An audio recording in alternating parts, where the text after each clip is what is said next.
தெரிய மாட்டேங்குது ஆக்சுவலா. இது வந்து நியூ வேர்ல்டு ஆர்டர் அப்படின்னு சொல்லுவாங்க ஜெனரலா. நம்ம பாரத பிரதமர் அடிக்கடி ஒரு வெளிநாட்டு பயணங்கள்ல அடிக்கடி பேசுற விஷயம் வந்து இந்த நியூ வேர்ல்டு ஆர்டர், புதிய உலகத்தோடைய ஒழுங்கு அப்படின்றது. ஸோ இது வந்து இப்ப ஒரே நாள்ல நடந்துருமா, இப்ப அடிக்கடி நடக்குமா அப்படின்னா, ஒரு நூற்றாண்டுக்கு ஒரு முறை நடக்கக்கூடிய ஒரு விஷயம், இல்லைன்னா சில சமயத்துல 2 நூற்றாண்டு இல்லைன்னா 3 நூற்றாண்டுகளுக்கு தொடர்ந்து மாறாமல் இருந்து அதற்கப்புறமா நடக்கக்கூடிய ஒரு விஷயத்த நம்மளோட லைஃப் டைம்ல நம்ம பார்த்துக்கிட்டு இருக்கும் போது ஒரு தசாப்தத்தில் நடத்தி காட்டிய ஒரு யுக புருஷனாதான் நாம் நரேந்திர மோடி அவர்களை பார்க்கிறோம். இது வந்து ஒரு சாத்தியமே கிடையாது. 2014 மே மாசம் 26க்கு முன்னாடி இதெல்லாம் சாத்தியம்னு யாரோ ஒருத்தர் சொல்லியிருந்தாங்கன்னா கண்டிப்பா நடக்கிறதுக்கான சான்சஸே இல்லை. ஏன்னா ராகவன்ஜி பேசும்போது சொன்னார், இந்த மாதிரி நம்ம வந்து எல்லா இடத்துல இருந்தும் நம்ம ஃப்ரஜைல் 5ல இருந்து இப்போ ஃபண்டாஸ்டிக் 4க்கு வந்துட்டோம் ஆக்சுவலா. ஸோ ஈரான் கிட்ட நம்ம கடன் வச்சிருந்தோம். ஈரான் வந்து 2013 இதுக்கு முன்னாடி இந்த UPA 2 கவர்மெண்ட்ல ஒரு விஷயம் சொன்னாங்க, இனிமேல் அடுத்த 2 வாரத்துக்கு நீங்க வந்து பணம் கொடுக்கலன்னா எங்களால ஆயில் பம்ப் பண்ண முடியாது. நான் சொல்றது ஈரான் வந்து எப்படிப்பட்ட நாடு, அவங்க கிட்ட இருந்து நம்ம ஆயில் வாங்குறோம், அதுக்கு நம்ம பணம் கொடுக்கணும். அந்த பணத்தை கூட கொடுக்க முடியாத நிலைமையில இந்தியா இருந்தது அப்படின்றது தான் அப்போது இருந்த நிலைமை. இன்னைக்கு நம்மளுக்கு ஆயில வந்து நீ யார்கிட்ட இருந்து வாங்கணும், எப்படி வாங்கணும்னு அமெரிக்காக்காரன் வந்து இன்னைக்கு வந்து நம்ம கிட்ட சொல்லிட்டு இருக்காங்கன்னா, நம்ம எந்த அளவுக்கு டைவர்சிஃபை பண்ணி வச்சிருக்கோம், நம்ம எவ்வளவு ஸ்ட்ராங்கா இருக்கும். முதல்ல நீ அமெரிக்கா வந்து ஆயில் பம்ப் பண்ணுன்னு சொல்றான் அப்படின்னா அதை வந்து எல்லா நாடுகளும் முதல்ல செய்யும். அது கண்டிப்பா அமெரிக்கா சொன்னா அது எதிர்பேச்சு கிடையவே கிடையாது. பெட்ரோ டாலர் சிஸ்டம் தான் உலகத்தோடைய எண்ணெயோடைய அச்சு. World runs on oil, and oil எதனால ரன் ஆகும்னா பெட்ரோ டாலர் சிஸ்டம்னால நகரும். ஸோ 2014க்கு முன்னாடி இருந்த ஈக்குவேஷனை அப்படியே ஒரே ஒரு தசாப்தத்துல 11 வருஷத்துல புரட்டி போட அளவுக்கு ஒரு கவர்மெண்ட் ரன் பண்ண முடியும் அப்படின்னா அது பாரத பிரதமர் நரேந்திர மோடி அவர்களுடைய தலைமையில் இருக்கக்கூடிய ஒரு அரசாங்கம். முக்கியமா ஜியோ பாலிட்டிக்ஸ் அப்படின்னு வந்தாலே முதல்ல பார்க்க வேண்டிய விஷயம் வந்து 3 தியரியை தான் ஜெனரலா எல்லாருமே சொல்லுவாங்க. ஒன்னு வந்து சீ பவர் தியரி அப்படின்னு சொல்லுவாங்க. அதாவது கடலால் சூழப்பட்ட உலகத்தில் யார் கடலை ஆக்கிரமித்து கடலை கண்ட்ரோல் செய்கிறார்களோ அவர்கள் தான் பலசாலி அப்படின்னு ஒரு தியரி. இன்னொன்று வந்து ஹார்ட்லேண்ட் தியரி அப்படின்னு சொல்லுவாங்க. உள்ளுக்குள்ள ஒரு முக்கியமான ஒரு பகுதி இருக்கு, ஹார்ட்லேண்ட். ஸோ அந்த பகுதியை யார் காப்பாற்றுகிறார்களோ, வளத்தை யார் காப்பாற்றுகிறார்களோ அவர்கள் தான் உலகத்தின் மிகப்பெரிய நாயகர்கள் அப்படின்னு. இன்னொன்று வந்து பாத்தீங்கன்னா ரிம்லேண்ட் தியரி அப்படின்னு, கடலை ஒற்றிய இருக்கக்கூடிய பகுதியை யார் கண்ட்ரோல் செய்கிறார்களோ இந்த ரிம்லேண்ட் தியரியை வந்து அவங்க தான் பெரிய ஆதிக்கம் செலுத்துவார்கள், அவங்க தான் அந்த நாயகர்கள், உலகத்தின் நாயகர்கள் அப்படின்னு. ஸோ இப்போ 3த்துக்குமே எக்ஸாம்பிள் பார்ப்போம் முதல்ல. ஸோ சீ பவர் தியரி அப்படின்னா யூகே ஒரு 300 வருஷமா சீ பவரா இருந்தாங்க. ஒரு 250 வருஷமா கண்டிப்பா சீ பவரா இருந்தாங்க. ஸோ கடல் வாணிபம் எல்லாமே அந்த ஈஸ்ட் இந்தியா கம்பெனி இல்லைன்னா ஐரோப்பிய ஒன்றியத்தை சார்ந்து இருக்கக்கூடிய நாடுகள், முக்கியமா யூகே தான். ஸோ அவங்க வந்து ஃபுல் கண்ட்ரோல் வச்சிருந்தாங்க. ஸோ நம்மளுடைய கப்பல் படையை அழித்து தான் அவர்களுடைய கப்பல் படையை கொண்டு வந்தாங்க. அதுவும் ஏன்னா அவங்களுடைய ரெக்கார்ட்ஸ், நம்மளோட ரெக்கார்ட்ஸ் இல்ல, பிரிட்டிஷோடைய ரெக்கார்ட்ஸ் வச்சு பார்க்கும்போது நம்மளுடைய கப்பல்கள், இந்திய கப்பல்கள் முன்னாடி லில்லிபுட் மாதிரி இருக்கு அப்படின்ற வார்த்தை அவங்க மென்ஷன் பண்ணியிருக்காங்க அவங்களோட ரெக்கார்ட்ஸ்ல இருக்கு. அப்படின்னா நம்மளுடைய கப்பல் எவ்வளவு பெருசா இருந்திருக்கும். அப்போ பாய்மர கப்பல் அந்த மாதிரி டெக்னாலஜி இன்னும் அந்த அளவுக்கு வளராத சமயத்துல. ஸோ அப்ப நம்மளை அழித்து தான் அந்த சீ பவர் தியரியில அவங்க வந்து பெரும் பணக்காரர்களா அந்த ஒரு பெரிய முக்கியத்துவம் பெரும் இடத்துல இருக்கிறாங்க. அந்த இடத்துல இருந்தாங்க. அவங்க வந்து 1956 அவங்கள டீத்ரோன் பண்ணி தான் அமெரிக்கா வந்திருக்கு. இன்னொரு ஹார்ட்லேண்ட் தியரி போவோம். அது வந்து ஹார்ட்லேண்ட் தியரின்னா நம்ம வந்து ரஷ்யா, சோவியத் ரஷ்யா எடுத்துக்கலாம், இல்லைன்னா மற்ற எந்த நாடு வந்து ஒரு பகுதியை அந்த வளத்தை சார்ந்து போகிறதோ அதை எடுத்துக்கலாம். அவங்க எப்படி 1990களில் போச்சுன்னு பார்க்கலாம். இப்ப ரிம்லேண்ட் தியரின்னு எடுத்துக்கிட்டீங்கன்னா சைனா. இப்ப சைனா வந்து அவங்களுடைய போர்ட் தான் மெயின் ஆக்சுவலா. உள்ளுக்குள்ள அவங்களுக்கு ஹார்ட்லேண்ட் எதுவும் கிடையாது. சீ பவர் வந்து அவங்க பெல்ட் அண்ட் ரோட் இனிஷியேட்டிவ்ல வச்சிருக்காங்க. பட் எந்த அளவுக்கு அது சக்சஸ்ஃபுல்லா இப்ப போகுதுன்னு தெரியாது. ஏன்னா உள்ளுக்குள்ள பெரிய பிரச்சனை போயிட்டு இருக்கு சைனாக்குள்ள. ஸோ அதனால அவங்களால அது சீ பவராகவும் இருக்க முடியாது. ஸோ ரிம்லேண்ட் தியரியில அவங்க தான் இப்போதைக்கு ஒரு பெரும் இடத்துல இருக்கிறாங்க. 13-14 போர்ட் வச்சிருக்காங்க, மெயின் போர்ட்ஸ். அப்கோர்ஸ் அந்த போர்ட் வச்சுதான் அவங்களுடைய வர்த்தகங்கள்லாம் போயிட்டு இருக்கு.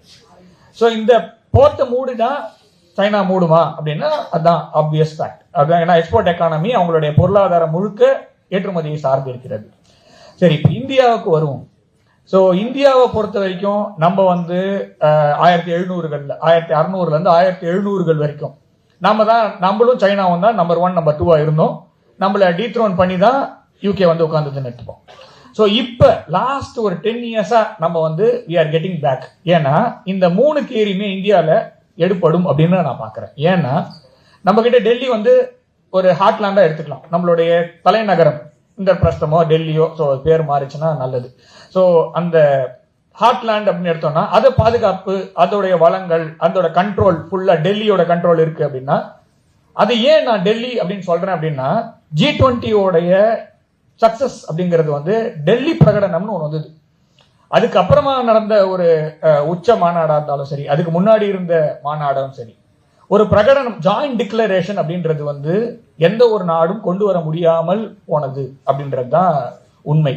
ஆனா இந்தியா தலைமையேற்ற G20 மட்டும்தான் நம்மளால வந்து ஒரு ஜாயிண்ட் டிக்ளரேஷன், அந்த சமயத்துல வந்து பாத்தீங்கன்னா இந்தியாவும் சரி, அமெரிக்காவும் சரி, ரஷ்யாவும் சரி, 3 பேரும் வேறு வேறு இடங்கள், வேறு வேறு துருவங்களாக இருந்தன. ஏன்னா ரஷ்யாவை பொறுத்த வரைக்கும் தெரியும், உக்ரைன் வார் பீக்ல இருந்தது அந்த சமயத்துல.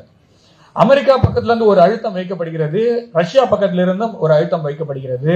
இந்த 2 பேரையுமே மெர்ஜ் பண்ணி ஜாயின் பண்ணி ஒரு டிக்ளரேஷன் வந்து எந்த ஒரு நாட்டாலையும் கொடுத்திருக்கவே முடியாது அந்த சமயத்துல.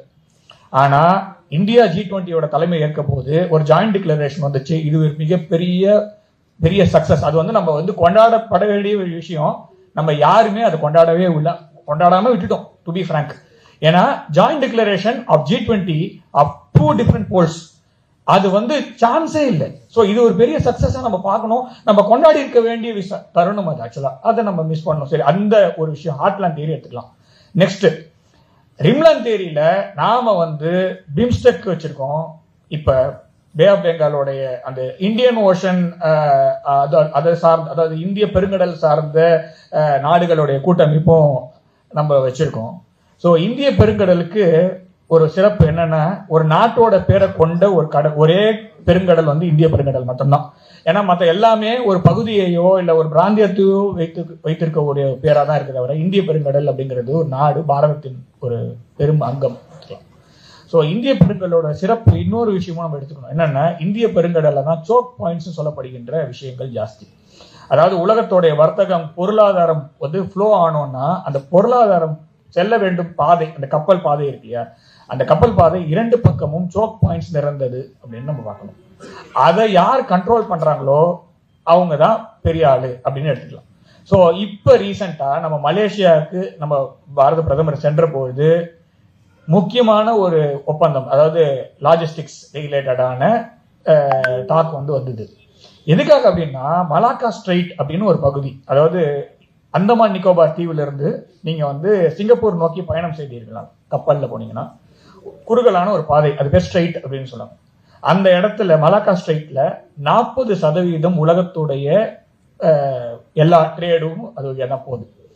இந்த பக்கம் கிழக்கு பக்கம் இது பார்த்தாச்சு. மேற்கு பக்கம் பாத்தீங்கன்னா 2 அல்லது 3 செக் பாயிண்ட்ஸ் இருக்கு, சுயஸ் கனால் வழி உட்பட.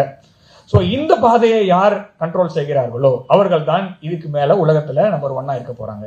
அமெரிக்கா வந்து ஏன் வந்து இந்தியாவிடம் அதாவது கையை முறுக்கிட்டாங்க, அப்புறமா வந்து மண்டிட்டது அப்படிலாம் சொல்றாங்கல்ல, அப்படி அதாவது இந்தியாவை பார்த்து பயப்படும் எல்லா நாடுகளும் ஏன் வந்து இந்தியா வந்து ஒரு சூப்பர் பவரா ஆகக்கூடாது அப்படின்னு நம்மள இன்னும் அப்படியாவே வச்சிருந்தாங்க, அடிமையாவே வச்சிருந்தாங்க அப்படின்னா, இந்தியா நேச்சுரலாவே ஒரு சாஃப்ட் பவர். அண்ட் தென் நாம வந்து ரெகுலேட் தான் பண்ணுவோமே தவிர நம்ம கண்ட்ரோல் பண்ண மாட்டோம். ஆனா அந்த குளோபல் லீடர்ஷிப் யார் வராங்களோ இனி வரைக்கும் பாத்தீங்கன்னா எல்லாருமே அந்த கண்ட்ரோல் அப்படின்றதான் போறாங்களே தவிர ரெகுலேட் அப்படின்ற ஒரு வார்த்தைக்கு அர்த்தம் இல்லாமல் போய்விட்டது உலகத்துடைய வர்த்தகங்கள்ல, முக்கியமா ஜியோ பொலிட்டிக்கல் பவரா இருக்கும்.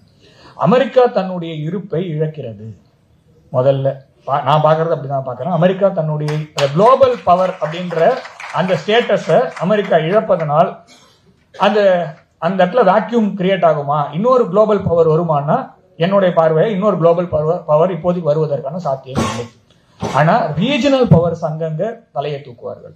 அப்ப தூக்கும்போது உலகத்தில் எப்படி அசாதாரணமான நிலை நிலவும், அந்த நிலையை பிரிட்ஜ் பண்ணி கொண்டு போறது யார் கொண்டு போவா அப்படின்னா, நாம வந்து we are the bridging gap. நாம தான் உலகத்தின் ஒரு விஸ்வ குரு அப்படின்னா, குருனா வழி நடத்தி, நாம தான் வழி நடத்துறோம் உண்மையிலேயே. ஏன்னா இன்னைக்கு நாம வந்து யூகேவோட FTA சைன் பண்ணிருக்கோம், ஐரோப்பிய ஒன்றியத்தோட FTA சைன் பண்ணிருக்கோம். அமெரிக்கா வந்து டீல் பேசிட்டு இருக்காங்க, அவங்க நிறைய, அதாவது அவர் வந்து சொல்லிட்டு போயிடுறாரு. அதுக்கப்புறம் நம்ம ஏன் வாயை திறந்து பேசக்கூடாது, ஏன் மோடி அவர்கள் வாயை திறந்து பேச மாட்டாங்க, பாரத பிரதமர் ஏன் பேச மாட்டேங்கிறாங்கன்னா, அமைதியின் பலம் அப்படிங்கிறது வந்து நம்ம வந்து உண்மையிலே சொல்லணும்னா பாரத பிரதமர் தான் கற்றுக்கொள்ள வேண்டும். அதாவது அந்த ஸ்ட்ராட்டஜிக் சைலன்ஸ் அப்படின்னு சொல்லுவாங்க.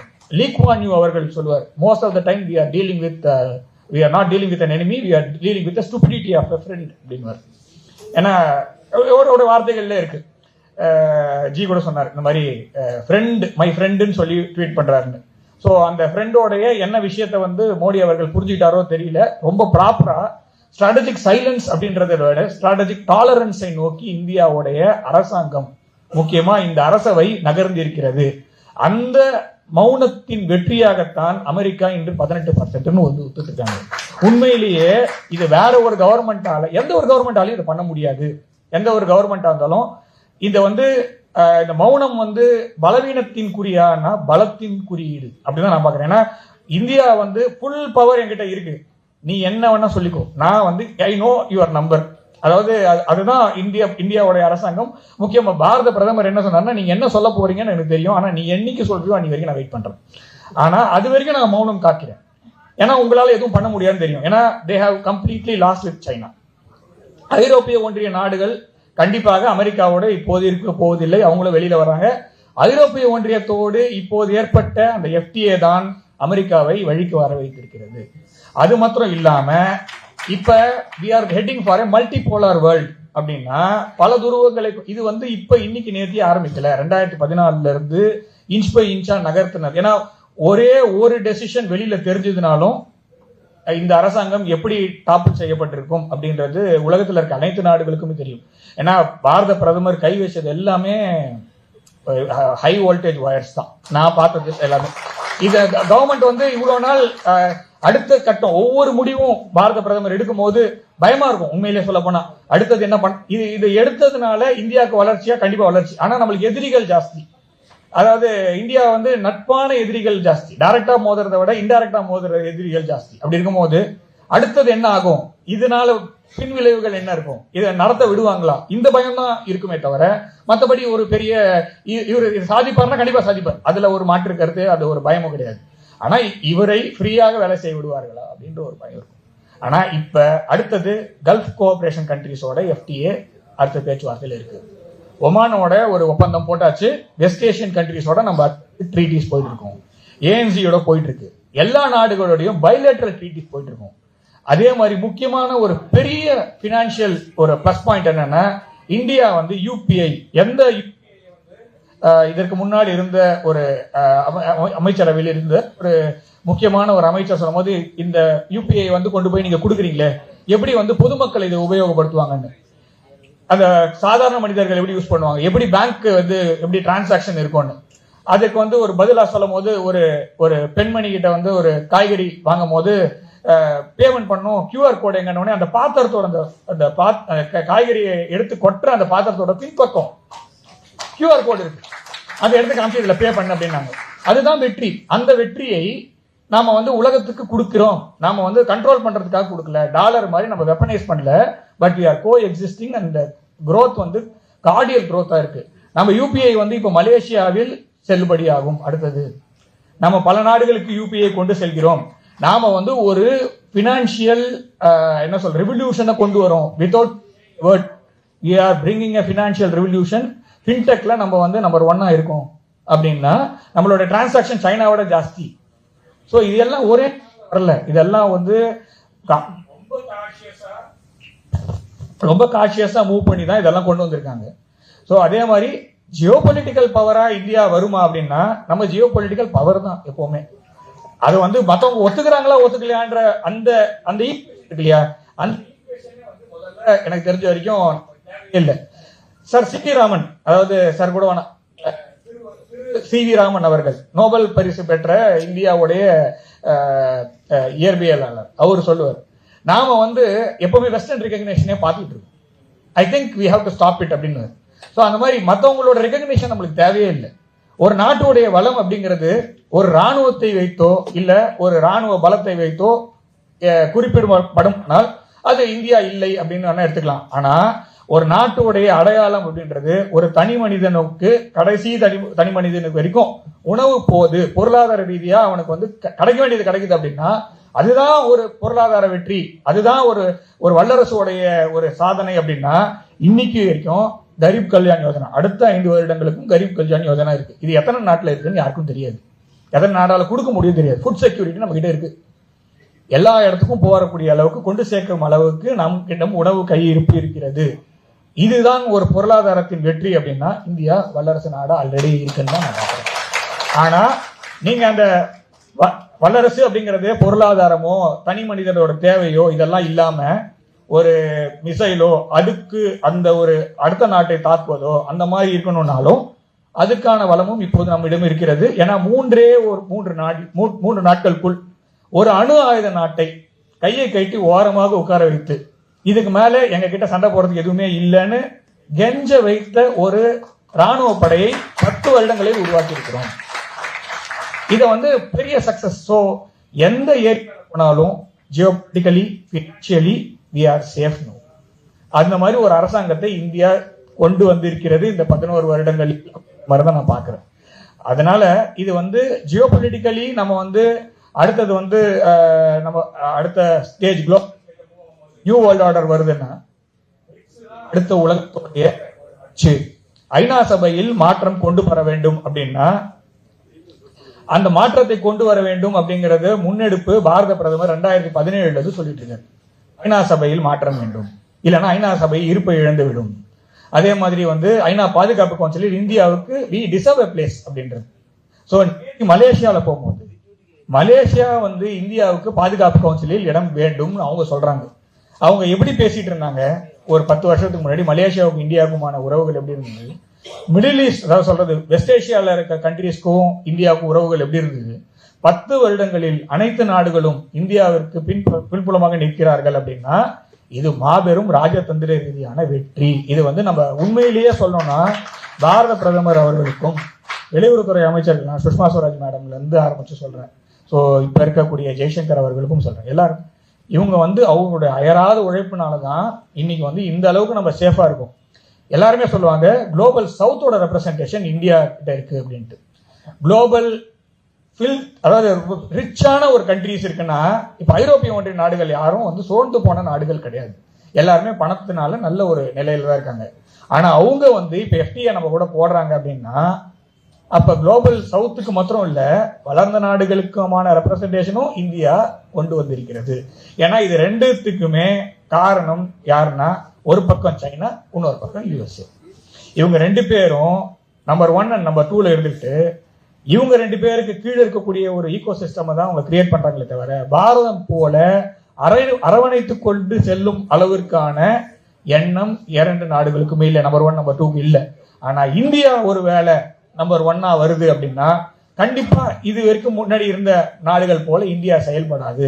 அதனாலதான் யுஎஸ் வந்து இன்னைக்கு டீல் சைன் பண்ண வராங்க, யூரோப்பியன் யூனியன் எஃப்டிஏ சைன் பண்ணிட்டாங்க, யூகே எஃப்டிஏ சைன் பண்ணிருக்காங்க.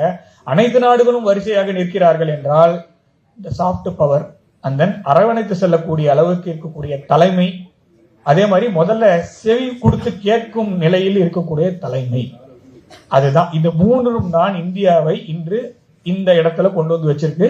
இது ஒரு நாள்ல வரல, இது 1920 இருந்து நான் சொல்ல வருது. அமெரிக்கா வந்து இன்றுதான் இப்படி இருக்கிறதான்னா இல்ல. 1920 வருஷத்துல இருந்து 1930 வருஷத்துக்குள்ள அமெரிக்காவோட பாலிசி எடுத்து பார்த்தோம்னா கலரா இருக்கும் policy, to be frank. So எல்லா நாட்டுக்கும் ஒரு கலர் வச்சிருந்தாங்க அவங்க, கலர் கோட். ஸோ ரெட் அப்படின்னா யூகே, கரெக்ட், நான் கரெக்டா தான் சொல்றேன், ஓகேவா? யூகேக்கு வச்சிருந்த colour red. Black, code black வந்து யாருக்குன்னா ஜெர்மனிக்கு.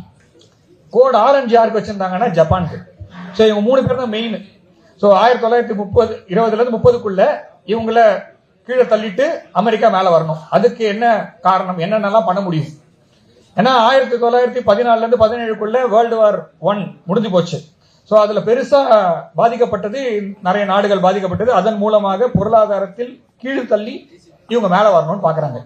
ஸோ அதற்கு ஒவ்வொரு நாட்டுக்கும் ஒவ்வொரு கோடு வச்சிருக்காங்க. கிரீன் வந்து மெக்சிகோ, கிரே வந்து கரிபியன் ஐலண்ட்ஸ். ஸோ ஒவ்வொரு நாட்டுக்கும் ஒரு கலர் வச்சு உலகத்தின் நம்பர் 1 பணக்காரனாகவும் வல்லரசு நாடா ஆகணும்ன்றது எப்ப முடிவு பண்ணாங்க அப்படின்னா 1918 முடிவு பண்றாங்க. அவங்களோட பாலிசி, அமெரிக்கன் பாலிசி சேஞ்ச் ஆகுது.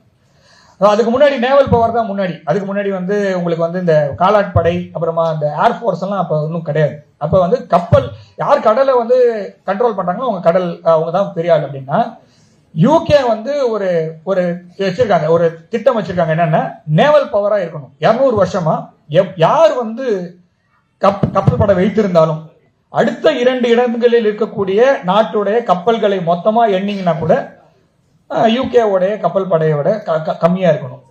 அது 2 பேரும் செத்தா. ஸோ அந்த அளவுக்கு தான் அவங்களுடைய திட்டம். அதை வந்து அமெரிக்கா வந்து எப்ப பீட் பண்றாங்கன்னா 1920 இருந்து 30க்குள்ள மொத்தமும் 40 ஆயிடுச்சு. ஸோ ஆனா அப்போ நம்பர் 1 ஆச்சு அமெரிக்கான்னா கிடையாது. அப்போதிலிருந்து 1956 வரைக்கும் தே வெயிட்டட். நம்ம வந்து அடுத்த கேள்வி வரும், நம்ம பாரத பிரதமர் ஏன் வந்து சைலண்டா இருக்காரு, நம்ம பதில் சொல்லாமே, அவர் சொன்ன உடனே திருப்பி பதில் சொல்லலாம். ஒவ்வொன்றுத்துக்கும் பதில் சொல்லிட்டு இருக்க முடியாது, சொல்லவும் தேவையில்லை, சொல்லவும் கூடாது. அந்த ஸ்ட்ராட்டஜிக் டாலரன்ஸ் தான் இப்போ இருந்து நம்ம கவர்மெண்ட் பார்த்துருக்கு. So they waited for like almost 1920 இருந்து 1956 வரைக்கும். நான் சொல்றது வந்து ஆல்மோஸ்ட் 40 இயர்ஸ் கிராஸா. 40 வருடங்கள் அவர்கள் காத்திருந்தார்கள் அந்த ஒரு நொடிக்காக. சுயஸ் கெனால் பிரச்சனை வர வரைக்கும் அமெரிக்கா வந்து நம்பர் 1 கிடையாது. அந்த கோல்டு வார் எல்லாம் அப்புறமா தான் வரும். 56ல சுயஸ் கெனால் இஷ்யூ போது பிரான்ஸையும் யூகேவையும் அவங்க கீழே தள்ளிட்டு அமெரிக்கா வந்து உண்மையிலே கையை பிடிச்சி முறுக்கன்னு அவங்க 2 பேரும் தான். ஆனா நம்ம ஊர்ல எழுதிட்டு இருக்கிறது என்னன்னா பாரத பிரதமர் இந்தியாவை கைவிட்டு முறுக்கிறார்கள் அப்படின்னு. உண்மையிலேயே முறுக்கப்பட்டது யூகேவையும் பிரான்ஸையும். அன்னியோட முடிஞ்சு போச்சு. அன்னில இருந்து இன்னி வரைக்கும் அமெரிக்கா தான் நம்பர் 1 அப்படின்னு இருக்கு. ஆனா அவங்க அதுக்காக வெயிட் பண்ணாங்க, கிட்டத்தட்ட 40 வருஷம் வெயிட் பண்ணாங்க. நாம இந்த தசாப்தத்தில் நாம் இவ்வளவு பெரிய சாதனையை செய்திருக்கிறோம். கொண்டாடப்பட வேண்டிய ஒரு அரசாங்கத்தை வைத்திருக்கிறோம். என்னென்று கொன்றார்க்கும் உய்வுண்டாம், உய்வில்லை செய் என்று கொன்ற மாதிரி. அவரு எத்தனை மணி நேரம் தூங்குறாருன்னு தெரியல. ஆனா ஒரு 10 வருஷத்துல ஒரு ஒரு எம்பையரோடைய லைஃப் டைம் வந்து 250 இயர்ஸ் அப்படின்வாங்க ஜெனரலா. ஒரு ராஜாங்கமோ இல்லைன்னா ஒரு நாட்டுடைய லைஃப் டைம் வந்து 250 இயர்ஸ், அவ்வளவுதான். அந்த 250 இயர்ஸ்க்கு அப்புறமா ஒன்னு இடம், அதாவது ஒரு மேப்ல மாற்றம் வரும், இல்ல உள்ள அரசியல் அமைப்புல மாற்றம் வரும். அந்த நாடு வந்து ஒரு மாதிரி ஒரு பெரிய சேஞ்சை மேற்கொண்டு வரும் அப்படின்னு எடுத்துக்கலாம். இந்தியா வந்து 75வது வருடங்கள்ல இருக்குன்னு வச்சுக்கோங்க. அப்படின்னா நம்ம 25 வருட இளைஞரை நாம் சந்தித்துக் கொண்டிருக்கிறோம். மற்ற நாடுகளோட கம்பேர் பண்ணும்போது ஒரு இளைஞர் பட்டாளத்தை வைத்திருக்கிறோம். நம்மளுடைய குளோபல் ஏஜ் அப்படின்னு பாத்தீங்கன்னா மீடியன் ஏஜ் குளோபல் மீடியனோட கம்பேர் பண்ணும்போது நம்ம வந்து we have a very strong youth power. So இந்த பொட்டன்ஷியலை வச்சு அடுத்த 20 வருடங்கள்ல இந்தியா எப்படி வந்து இந்த ரீஜனல் பவராவோ அண்ட் தென் விஸ்வ குருவாவோ எப்படி ஆகும் அப்படின்ற ஒரு பிளானை தான் இப்ப இருக்க அரசாங்கம் செய்து கொண்டிருக்கிறது. நாம் கண்டிப்பாக இந்த அரசாங்கத்துக்கு துணை நிற்க வேண்டும். கண்டிப்பா, அதாவது இது வந்து ஆப்ஷனே கிடையாது. இது வந்து புலிவாலை பிடிச்ச மாதிரி தான் இது. உண்மையிலேயே நாம வந்து இப்ப விட்டோம்னா அடுத்த நூற்றாண்டு ஆசியாவின் நூற்றாண்டு அப்படின்னு நம்ம பேசிட்டு இருக்கோம் ஜெனரலா. அடுத்த நூற்றாண்டு ஆசியாவின் நூற்றாண்டு இந்தியாவும் சைனாவும் ரஷ்யாவும் தான். அமெரிக்கா வந்து இவ்வளவு பிரச்சனை பண்ணிட்டு இருக்காங்க நம்ம கூட. சைனாவை உண்மையிலேயே நாம் நம்ப வேண்டும் என்றால் நம்ப முடியுமா அப்படின்னு நினைச்சோம்னா, அமெரிக்கா இவ்வளவு பெரிய பிரச்சனை கொடுக்கும் போது நம்மளுக்கு மாற்றங்கள் வந்திருக்கும். அதனால நாம வந்து 2 பக்கமும் ரொம்ப ஜாக்கிரதையா விளையாடிட்டு இருக்கோம். அதாவது இந்த பக்கம் ஈஸ்டர்ன் சைடு எவ்வளவு பிரச்சனையோ அதே அளவுக்கு வெஸ்டர்ன் சைட்லயும் பிரச்சனை இருக்கு. ஸோ இது 2த்தையும் ரொம்ப ப்ராப்பரா மேனேஜ் பண்ணி இந்தியாவோட எக்கானமி 4th கொண்டு வந்து தள்ளிட்டோம். இதுக்கு மேல எடுக்க போற ஒவ்வொரு ஸ்டெப்பும் ரொம்ப கஷ்டமான ஸ்டெப். இது வரைக்கும் பண்றது கூட ஓகே, ஏதோ ஒண்ணு மக்கள் பண்ணிட்டாங்கன்னு. அடுத்து எடுக்க போற வேடி எப்படி இருக்கும் அப்படின்ற மாதிரி தான் பார்க்கணும். ஏன்னா போடியம் பினிஷர்ஸ் இதுக்கு மேல நீங்க ரேஸ் ஓடும் போது 10 பேர் ஓடலாம், 20 பேர் ஓடலாம், எவ்வளவு பேர் வேணும் ஓடலாம். ஆனா அந்த போடியம்ல நிக்க போறது நம்ம 3 பேர் தான். 1, 2, 3 அவ்வளவுதான்.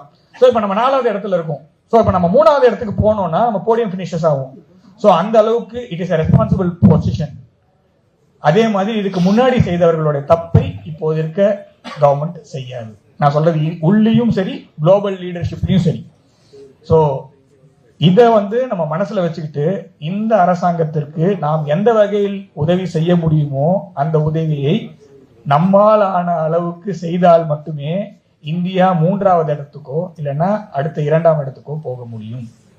அது வந்து நம்ம எல்லார்கிட்டயும் இருக்குது. இது வந்து இட்ஸ் நாட் ஒன்லி என்ன சொல்றது சக்சஸ் அப்படின்ற மாத்திரம் இல்லை, இட் இஸ் ரெஸ்பான்சிபிலிட்டி அப்படின்ற மாதிரி நான் பாக்குறேன்.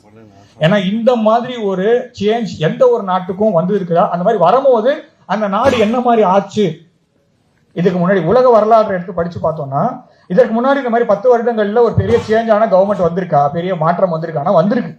ஆனா அதுக்கப்புறமா அந்த நாடு என்ன ஆச்சு, அந்த நாட்டுக்கு என்னென்னலாம் நடந்தது அப்படின்றதையும் நம்மளால படிக்க முடியுது. ஸோ அதனால நம்ம மீது நான் என்ன சொல்றது, நல்ல விஷயங்கள் எந்த அளவுக்கு சொல்றோமோ கெட்ட விஷயங்களும் சொல்வதற்காக பல நாடுகள் காத்திருக்கிறது. ஸோ இதெல்லாம் வச்சு நம்ம முடிவு பண்ண வேண்டியது என்னன்னா, பொறுப்புகள் கூடி இருக்கிறது. பொறுப்புகளை பாரத பிரதமர் அவர்கள் கூட்டி விட்டார். நம்மளுக்கு வந்து எக்ஸ்ட்ராவா ரெஸ்பான்சிபிலிட்டி கொடுத்திருக்காரு. ஸோ இந்த ரெஸ்பான்சிபிலிட்டி எடுத்துக்கிட்டு நாம வந்து எந்த அளவுக்கு வந்து, ஏன்னா இப்ப அவர் வந்து டாக்டர் வசீகரன் மாதிரி போய் மொத்த எல்லா இடத்துலயும் பண்ணிட்டு வந்துட்டாரு. நாம வந்து சிட்டி மாதிரி பண்ணாம நம்ம வந்து ஒழுங்கான வேலையா நம்ம செய்யணும். அது வந்து நம்மளுடைய பொறுப்பு அப்படின்னு நான் பாக்குறேன். ஸோ அடுத்த நூற்றாண்டு ஆசியாவின் நூற்றாண்டாக இருக்குமா இல்லை இந்தியாவின் நூற்றாண்டாக இருக்குமா அப்படிங்கிறது நம் அனைவரின் கையில் இருக்கிறது. அதற்கான முன்னெடுப்பை இந்த அரசாங்கம் செய்துவிட்டது. ஏன்னா மாண்புமிகு அமைச்சர் அஸ்வினி வைஷ்ணவ் அவர்கள் ஒரு செய்தியை போட்டிருந்தார் நடுவில் இந்த ட்விட்டர்ல. ஸோ ராத்திரி 12 மணி இருக்கும், பிரதமர் அவருடைய கைபேசியில இருந்து ஒரு அழைப்பு வந்தது. இந்த மாதிரி நீங்க கொடுத்த டிசைனை நான் பார்த்தேன். நான் சொல்றது வந்து ஒரு ரயில்வே துறையில இருந்தபோது நீங்க கொடுத்த டிசைனை நான் பார்த்தேன். அது வந்து இந்த அடுத்த 5 ஆண்டுகளுக்கு வேணா அந்த ரயில்வே ஸ்டேஷன் கரெக்டா இருக்கலாம். ஆனா 20 வருடங்கள் கழித்து அந்த ஊர் எப்படி இருக்கும் என்று கொஞ்சம் யோசித்து பார்த்தால் இந்த டிசைன் வந்து இதுக்கு போதாதுன்னு நான் நினைக்கிறேன் அப்படின்னு பாரத பிரதமர் சொன்னதாகும். நான் திரும்ப டிசைனை மாற்றி அனுப்புங்க, நான் அப்புறமா பார்க்கலாம் அப்படின்னு சொன்னார் ராத்திரி 12 மணிக்கு. ஸோ இதுதான் இப்போது இருக்கக்கூடிய இந்தியாவின் அரசாங்கம் வேலை செய்யும் விதம். இதுதான் பாரத பிரதமர் வேலை செய்யும் விதம். இப்படிப்பட்ட ஒரு பிரதமரே நம்மளுக்கு கிடைச்சிருக்காங்க. ஸோ நம்ம அடுத்த லெவலுக்கு நம்ம போனோம்னா அடுத்த 20 ஆண்டுகளுக்கோ 30 ஆண்டுகளுக்கோ இந்தியா இதே போல செல்ல வேண்டும் என்றால் நாம் வெற்றி பெற்று விட்டோம் இந்த லெவல்ல. இப்ப அடுத்தது காட்டு இருக்கிறது, அவ்வளவுதான். ஃபிளைட் டேக் ஆஃப் ஆயிருக்கு, அவ்வளவுதான். ஸோ இன்னும் போக வேண்டிய தூரங்கள் ஜாஸ்தி. ஸோ இதுக்கு மேல நம்ம வந்து தொடர்ந்து வேலை செய்தால் மட்டுமே விமானம் பறக்கும். நல்ல விமானி இருக்கிறார், ஆனால் நாம் எப்படி வழி நடத்த போகிறோம் உலகத்தை அப்படின்றத நான் பார்க்கிறேன்.